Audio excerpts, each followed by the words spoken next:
Here's a strange fact about our planet. Almost every country uses the same measuring system, the metric system, yet a handful stubbornly refuse to follow along. Why would nations disagree about something as basic as measuring distance, weight, and temperature? This isn't a story about math.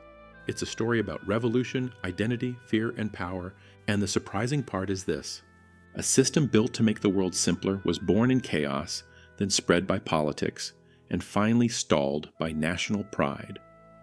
Measurement seems boring, until you realize it controls trade, engineering, medicine, aviation, space exploration, and countless inventions you rely on every day.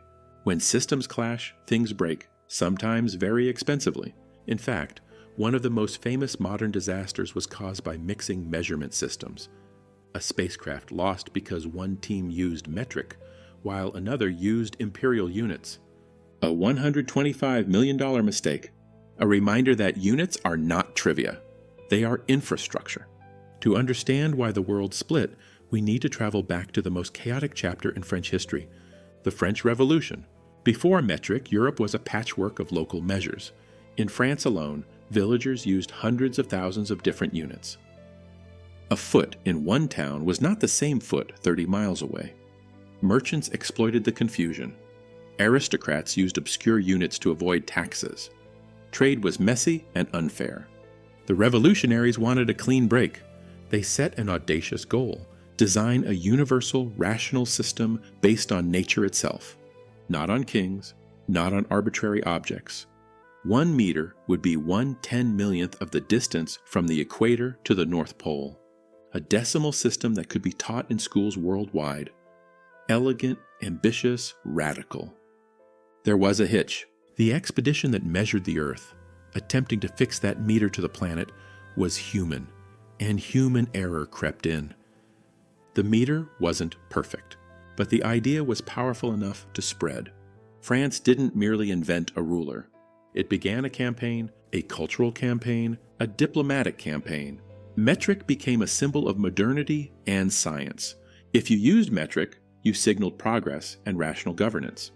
If you resisted, you were old-fashioned, behind the times, or worse, backward. By the 19th century, colonies, scientists, and trade partners started adopting metric, not because of math alone, but because of influence. French science, British commerce, and later international bodies pushed it forward.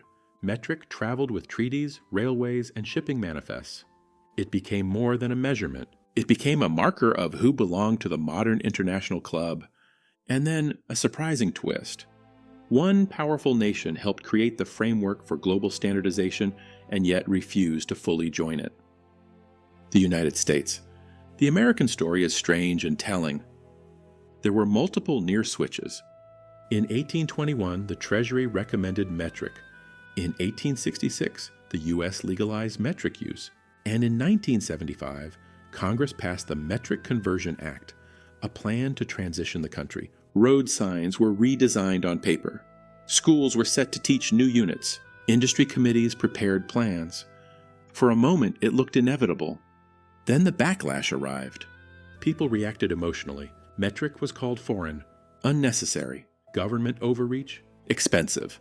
Politicians smelled political risk, and the law was gutted. Metric became voluntary, and the United States remained a major outlier, alongside Liberia and Myanmar. Why did this happen? Partly because measurement is identity. Feet and inches felt American. Fahrenheit measured comfort and weather in the language people already used. Switching units felt like losing a piece of everyday life. Switching felt like being told to change the way you think about your world. But this national story is only one part of the puzzle. Metric's rise illustrates a hidden mechanism, the tangled mix of science, diplomacy, commerce, and geopolitics. Countries adopted the system when it benefited trade or when powerful neighbors forced it, and resisted when it threatened identity or political sovereignty. Metric did not spread uniformly because national pride and local habit are stubborn. The consequences of that stubbornness are everywhere. In science, most labs worldwide use metric, even in countries that officially prefer imperial measurements. Researchers standardize units because nature doesn't care about national identity. In medicine, drug dosages rely on metric precision. A mistake can cost lives. In industry, companies must often build two versions of the same product, one for metric markets, one for imperial markets. That duplicates cost and complexity. In space, the stakes are dramatic. NASA and other agencies largely use metric, but when contractors mix systems, the results can be catastrophic, as history painfully showed. In trade, shipping containers and standards rely on agreed units. When the world mostly agrees, commerce flows. When it doesn't, delays and mismatches appear. The cultural layer is subtler. In Britain, the metric system officially exists, yet pints, miles, and stone remain part of everyday life. In Canada, people buy gasoline in liters but think of height in feet.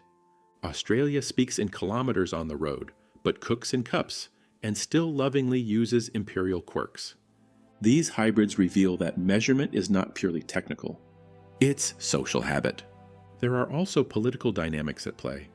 Throughout history, measurement was weaponized. Empires used units to consolidate control. Standardization could mean easier taxation, consistent military provisioning, and more efficient logistics. Refusing a system could be an act of cultural independence. For some nations, rejecting metric was symbolic resistance to global pressure. And then there are the dramatic human moments. Imagine a family in the 1970s tuning into a news broadcast. A headline flashes, "The country will switch to kilometers, Celsius, and kilograms." Tomorrow their road signs will look different. Schools will teach new numbers. Their groceries will be measured differently. For many, this felt like a small but intimate loss of identity, and the emotional reaction was visceral. But change did happen, slowly and unevenly. Most of the world embraced metric for scientific and economic reasons. Trade eased. International standards multiplied. Still, no country is purely one system or the other. Even metric nations retain older habits, voices of history echoing in everyday life. So what does the future hold? Will measurement unify completely?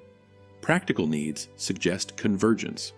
Global science and commerce push toward a single standard, but identity, tradition, and the inertia of daily habit slow the process.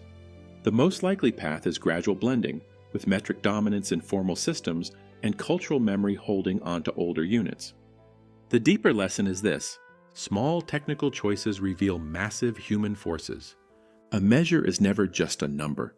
It is a history lesson, a political decision, a cultural fingerprint. When you see centimeters on a package and inches on another, you are witnessing centuries of conflict, compromise, and personality. So the next time you glance at a ruler, or read a weather report, or bake with a recipe passed down by a relative, remember that units are stories. Stories of revolutionaries who wanted clarity. Stories of empires who spread their standards. Stories of citizens who fought to keep their way of life. If this unstitched a small part of history for you, tap like, hit subscribe, and tell me in the comments which hidden system you want me to explore next. The past hides human patterns everywhere, and the next one might be closer than you think.